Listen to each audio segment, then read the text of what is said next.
are the superheroes of history! On this segment of Superheroes of History, we're going to be learning about an era from the past. In order to do this, we will find history prints that will lead us to specific reform movements. After we learn about 3 reform movements, we can figure out which era we're studying. And which era is that? Oh look! A history print! Let's go find out!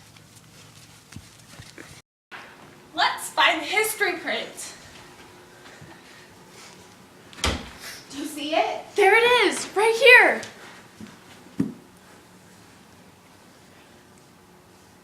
I wonder where this one will take us. History, come to me.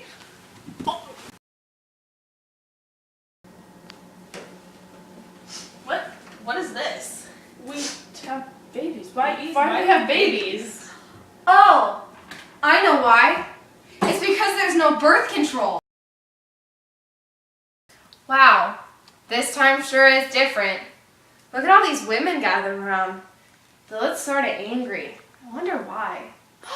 I know, I'll consult my handy dandy history book. It says here that they're mad because birth control is illegal and women aren't getting proper care. You see, women are working now and getting married later and don't want to get pregnant. In this era, you don't get an MTV show if you get pregnant before you're married. You often got shunned or you got disowned. Women on this time wanted the ability to choose when they could have a baby. Because of this, if they got pregnant, they would have illegal or back alley abortions. This led to a movement toward the reform of birth control rights and maternal and infant care. 2 of the leaders of this movement are right here. This one is Margaret Sanger, a fiery leader. She started the birth control movement. She was also the author of a book called Women in the New Race, which she wrote in 1920. She established the first birth control clinic in the U.S. in 1916, and in 1921 created the American Birth Control League, which later became Planned Parenthood. She even started a monthly newsletter called The Women Rebel. The other woman, over here, is Emma Goldman, an anarchist. She illegally distributed information about birth control and wrote an autobiography called Living My Life. She was known as Rebel Woman. Other reformers of this movement worked to censor pornography, abolish prostitution, and sex trafficking. They succeeded during and after World War I, as it turned from an issue of morals to an issue of public health. We need to find our next history print. There it is. I wonder where this history print will take us. History, come to me.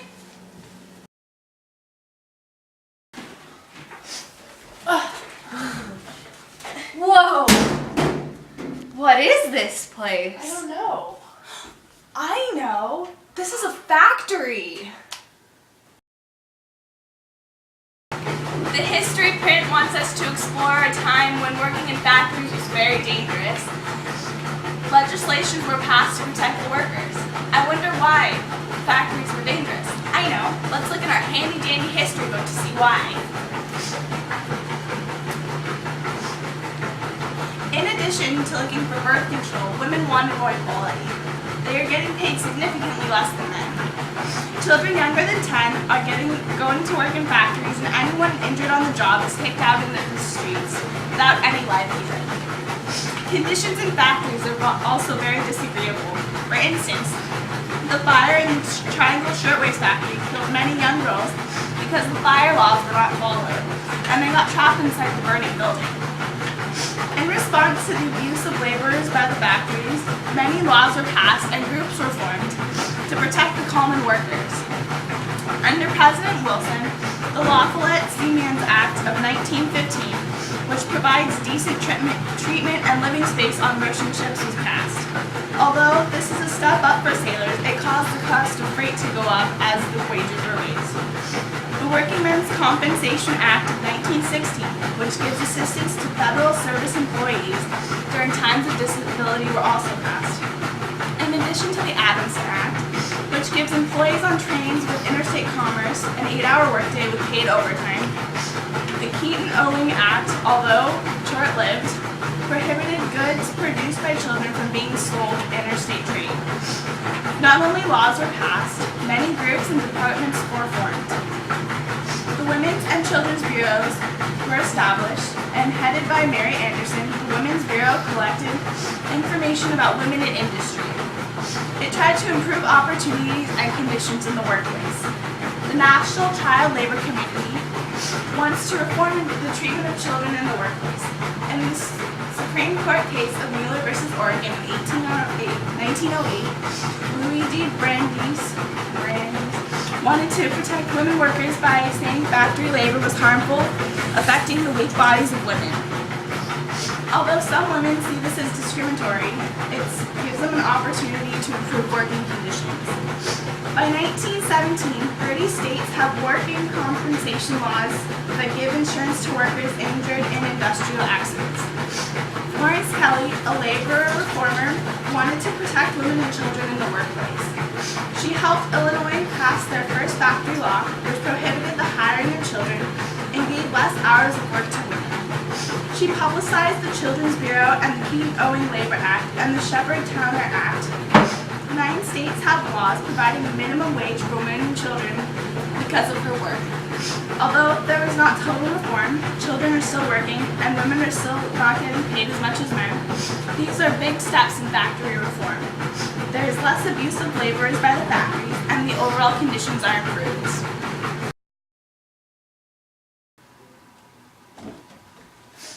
Let's try to find the next history print. Look, there it is. I wonder where this one will take us. History, come to me.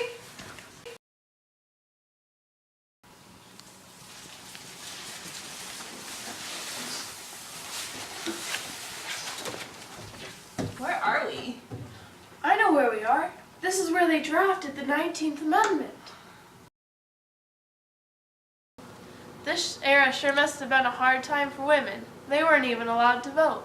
The National American Women's Suffrage Association, also known as the NAWSA, wanted to change that. Let's see what more our handy-dandy history book can tell us.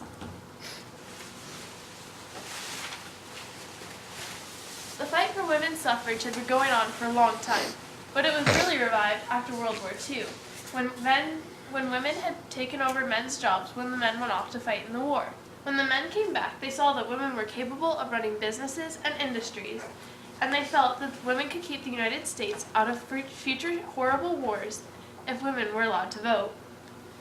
Women also felt as if they were being taxed without representation, as the men had felt during the Revolutionary War. African Americans had gotten the right to vote decades earlier, and women had put aside their suffrage movement in order to assist the blacks. In 1900, 2 previous women's organizations combined to make the NAWSA, which was trying to achieve the 19th Amendment, which would allow women to vote. This was one of their best successes because they were a nationwide and unified organization for women's suffrage. They achieved the 19th Amendment and got nationwide suffrage for the United States. And even after they achieved suffrage, the movement did not end, but instead turned into the League of Women Voters, which continued to vie for equality with women. They also won a case in the Supreme Court for women's suffrage to make the law true, which was the Lesser versus Garnett case in 1922. Unfortunately, the NAWSA wasn't able to achieve suffrage earlier because they were divided for over 20 years. They also weren't able to end legal discrimination based on sex, though they later attempted to. One of the major people involved in the NAWSA was Carrie Chapman Catt, who was the president of NAWSA starting in 1900. She wanted to win suffrage in the states, but later changed and went for a national amendment, which ended up being the 19th Amendment. And after the 19th Amendment was passed, she founded the League of Women Voters and became the president of that. She also helped in the passage of the Shepard-Towner Act and the Cable Act. Another reformer was Maud Wood Park, who attended an NAWSA convention in 1900, and she was the youngest one present. So then she tried to attract younger members to the NAWSA, and even founded her own organization, which was called the College Equal Suffrage League, which was also trying to get suffrage for women. She was friends with Carrie Catt and was recruited to the campaign in D.C. for the 19th Amendment. Another women's suffrage reformer was Alva Belmont. She gave a lot of money to the women's suffrage campaign because she was a rich aristocrat. And she also founded an organization of her own, which was the Political Equality League. And in 1909, she joined the NAWSA, which was at the time run by her friend Anna Shaw. She paid for a lot of the NAWSA's campaigns and even paid for their office relocation. She joined her Political Equality League with an organization started by Alice Paul, who didn't support Wilson in the war like the NAWSA did, even though she was involved with this organization, because she joined in 1912. She was the one who had told Carrie Catt to push for the National Amendment for women's suffrage. She also wrote the Equal Rights Amendment so that women could have equal rights under the law. The Equal Rights Amendment was written by Alice Paul because she felt that women weren't really equal even though they did have the right to vote. And she wanted there to be no sexual discrimination and for women to have equality under the law because they obviously weren't automatically equal. They weren't really able to achieve this though, even though Wisconsin accepted the ERA in 1921 and women didn't stop their movement for equality because the ERA was never passed. And in the future, it was presented several hundred times in Congress, and it was the most frequent amendment ever sponsored in Congress, but it's never been able to be passed. I'm glad women have these rights now.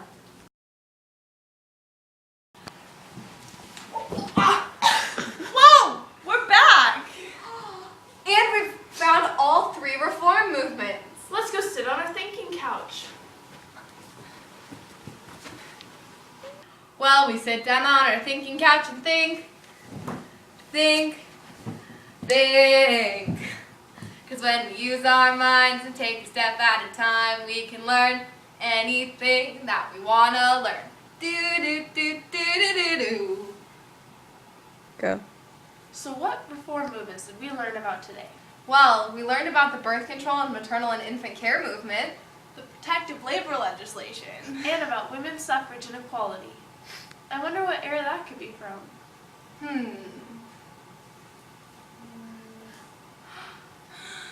It's the progressive era! It's another history mystery solved. This is Dafty. Swagmaster. And Dude Girl, signing off. We've got history to make.